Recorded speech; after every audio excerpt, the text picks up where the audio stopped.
గతంలో దొడ్డు బియ్యం వచ్చినండి, ఇప్పుడు సన్న బియ్యం రావడం చాలా సంతోషంగా ఉంది. కాంగ్రెస్ ప్రభుత్వం చాలా మేలు చేసింది. అందరికీ సన్న బియ్యం అందించడం చాలా సంతోషకరమైన విషయము. చాలా సంతోషం. ఇప్పుడు చాలా సన్న బియ్యం వస్తుందంటే చాలా హ్యాపీగా మంచిది. గత పాత ప్రభుత్వ హయాంలో దొడ్డు బియ్యం పంపిణీ జరిగినది. ఇప్పుడు ఈ ప్రభుత్వంలో ఈ ఫస్ట్ నుంచి సన్న బియ్యం పంపిణీ జరిగినందుకు చాలా సంతోషకరంగా ఉంది. మంచిగా కనిపిస్తుంది సార్, మంచిగా ఖుషి కనిపిస్తుంది. బాగా దొడ్డుగా ఉండే ఇది సుఖ తింటుండే సార్. మేము పేదలు ఉన్నాం, మాకేం లేదు. ఇదే ఇంత ఇస్తేనే ఇంతనే మంచిది కాస్తారు. మాకు ఏం చేస్తాం అయితే దోశలు ఇడ్లీ ఇది వేసుకొని తిన్నాం సార్. ఎందుకు పారేయాలి? ఇది సుఖ దొరుకుతలేదు కాస్తారు. మేము సార్ 60 రూపాయల కిలో, 20-30 కిలోలు తీసుకుంటూ ఉండే. ఇక ఉన్నారు చిన్న పిల్లలు ఉన్నారు, మానవరాలు వాళ్ళు ఉన్నారు. దొడ్డు బియ్యం తిన్నాం సార్. మేము దొడ్డు బియ్యం తింటాం సార్. బయట కొనుక్కుంటాం 12 కిలోలు వస్తాయి. తది మేము కొనుక్కుంటాం, బయట 50 కిలోలు కొనుక్కుంటాం సార్. ఏవైనా పర్వాలేదు సార్, మేము తినగలుగుతాం, తింటాం. మంచిగా ఉంటుంది సార్. మంచిగా ఉంటేనే కదా ఈ బాధపడేది. కష్టం కూలి పని చేసుకుంటాం కాబట్టి ఏదో ఉపయోగం పడుతుందని అనుకుంటున్నాం సార్.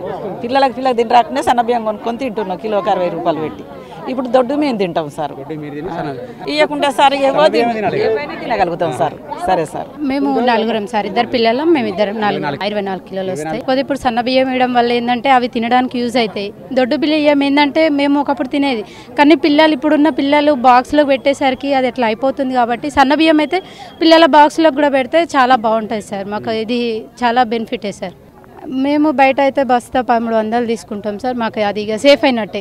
దాన్ని పిల్లల వేరే యూజ్ చేసుకుంటాం కదా సార్. 2 బాబులు అన్నప్పుడు ఇక వేరే ఖర్చులు ఉంటాయి కదా, పిల్లల చదువుల కోసమో దానికో యూజ్ అవుతాయి సార్. మాకు మేము అట్లా అంటే అనుకున్నాం, కానీ లాస్ట్ గవర్నమెంట్ ఉన్నప్పుడు ఇస్తామని అన్నారు. కాకపోతే 1 నెల 2 నెలలు ఇచ్చారు కదా, మళ్ళీ తర్వాత ఇవ్వలేదు. ఒక పూట వండుకునే వాళ్ళం, ఇక టిఫిన్లు చేసేవాళ్ళం. సన్న బియ్యం ఇచ్చినందుకు చాలా సంతోషకరంగా ఉన్నది. మంత్రివర్యులకు అందరికీ వచ్చిన వాళ్ళకి మా కృతజ్ఞతలు. చాలా బాగున్నది ఈ పథకం. అన్ని పథకాలు కూడా బాగున్నాయి. సన్న బియ్యం వల్ల 2 పూటలు తింటాం. ఈ దొడ్డు బియ్యం వల్ల అరగకపోవడం అన్నీ చాలా బాధగా ఉండే. పిల్లలు ఇష్టపడతలేరు.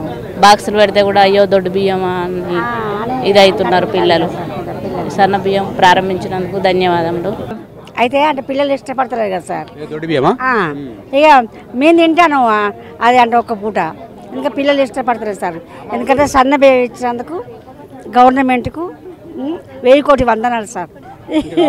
ఇక సరిపోతుందంటే ఇక చుట్టాలు పక్కన వస్తారు కదా సార్. ఇక వండని తెచ్చుకోవాలి. అమ్మ ఇంకా మనం సరిపోతాయి, ఇక మళ్ళీ ఇంక తెచ్చుకోవాలి సార్. అంతే. చాలా సంతోషంగా ఉందండి.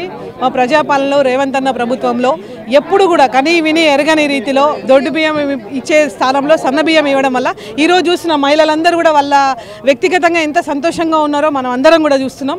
చాలా అంటే రేవంత్ అన్న రెడ్డి ప్రభుత్వానికి కూడా మేము ధన్యవాదాలు తెలియజేసుకుంటున్నాం.